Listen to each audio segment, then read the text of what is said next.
Hello everyone. Welcome back to the another lecture of linear equation in two variable. Now we are discuss the question number 9 and question number 10. Okay. Now ये दो question के बाद आपकी exercise 5.2 complete हो जाएगी. चलो.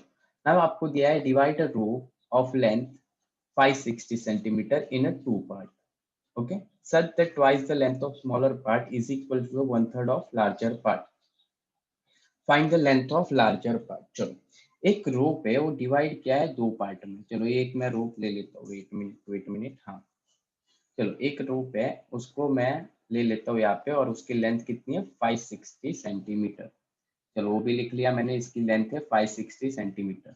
Divide into the two parts. Equal part नहीं है. एक स्मॉलर पार्ट है और एक है ना लार्जर पार्ट है. बराबर.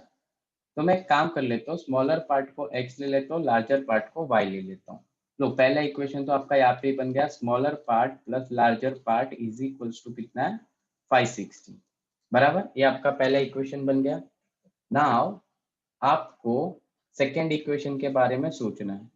सेकेंड इक्वेशन के बारे में क्वेश्चन में दिया है such that according to given condition 2 twice the length of smaller part is equals to one third of larger part. बराबर. ये आपको कंडीशन दी. चलो twice the length of smaller part. Twice the length of smaller part मतलब 2x. Smaller part मैंने क्या लिया है x is equals to one third of larger part मतलब y.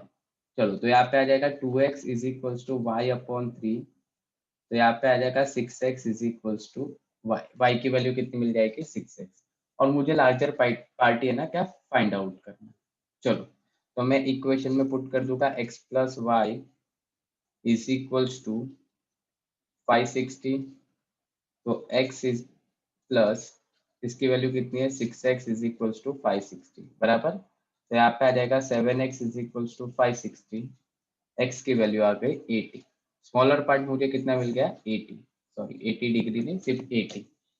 स्मॉलर पार्ट 80 मिला ना तो इसको यहाँ पे पुट कर दूं. तो लार्जर पार्ट मुझे कितना मिल जाएगा. Larger part is equals to 480. मतलब ये रोप को डिवाइड कैसे किया था 80 प्लस 480 में. ओके. एंड लार्जर पार्ट आपका हो जाएगा 480 सेंटीमीटर. तो यहाँ पे लिखो therefore larger part is 480 centimetre. Clear है. चलो नाउ हम बढ़ते हैं क्वेश्चन नंबर 10 की ओर. थोड़ा सा सोचो यहाँ पे क्या पूछा है पता है. Then how many questions he got wrong. आपको क्वेश्चन ना थोड़ा कंफ्यूज करेगा. देखो in a competitive examination there were 60 question. एक कॉम्पिटिटिव एग्जाम दे रहे हो उसमें 60 क्वेश्चंस है. The correct answer would be carry 2 marks and incorrect answer would subtracted 1 mark should be subtracted. Yashwant had attempt all the questions and he got 90 marks. Okay. चलो x क्या assume करोगे आप. x is equals to correct answer. बराबर. और y is equals to क्या हो जाएगा incorrect answer. अब देखो पहली कंडीशन क्या बनती अकॉर्डिंग टू गिवन कंडीशन 1. आप है ना एग्जाम दे रहे हो उस कंडीशन के टाइम पे सोचो कि आपको यहाँ पे देखो इस लाइन पे the correct answer would carry 2 marks. आप जब करेक्ट आंसर दोगे ना तो 2 मार्क्स मिलेगा. तो 2 मल्टीप्लाई विथ x.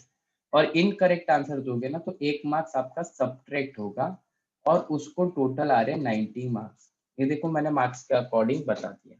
बराबर. पहला इक्वेशन बना 2x minus y is equals to 90. Now second equation में ना थोड़ा सा सोचो. टोटल 60 क्वेश्चन थे और उसने सारे क्वेश्चन अटेम्प्ट किए.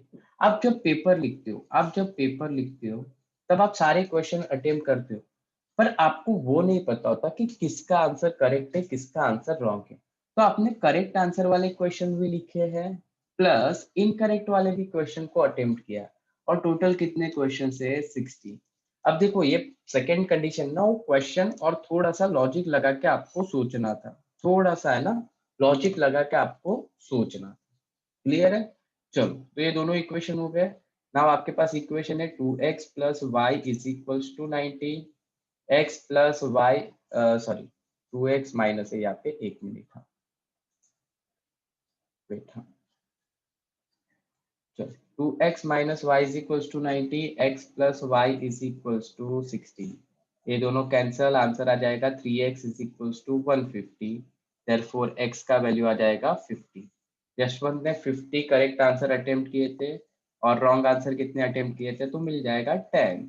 ओके, कितना मिल जाएगा 10। कैसे, तो यहाँ पे 50 लिख लो, यहाँ पे y लिख लो, यहाँ पे 60 लिख लो। तो y की वैल्यू आ जाएगी 60 minus 50, y is equals to 10। तो करेक्ट आंसर कितने थे, करेक्ट आंसर थे 50 और इनकरेक्ट आंसर कितने थे 10। क्रॉस चेक करना तो करो। करेक्ट आंसर 50 मतलब 100 मार्क्स आए और रॉन्ग 10 थे, तो आपका टोटल हो गया 90 मार्क्स। आई होप आपको ये लेक्चर भी अच्छे से क्लियर हो। नाउ आपका 5.2 यहाँ पे complete. Next time problem set पे आ जाएंगे, प्रॉब्लम सेट का फर्स्ट एंड सेकंड क्वेश्चन कर लेंगे। ओके, तो thank you so much guys, मिलते हैं हम लोग नेक्स्ट लेक्चर। एंड इम्पॉर्टेंट बात, अगर आपने अब तक चैनल सब्सक्राइब नहीं किया तो भाई फ्री ऑफ कॉस्ट एक कर दो। ओके, और सारे वीडियोस को लाइक करो, ऐड हो सके उतना फ्रेंड्स के साथ शेयर करके जाओ।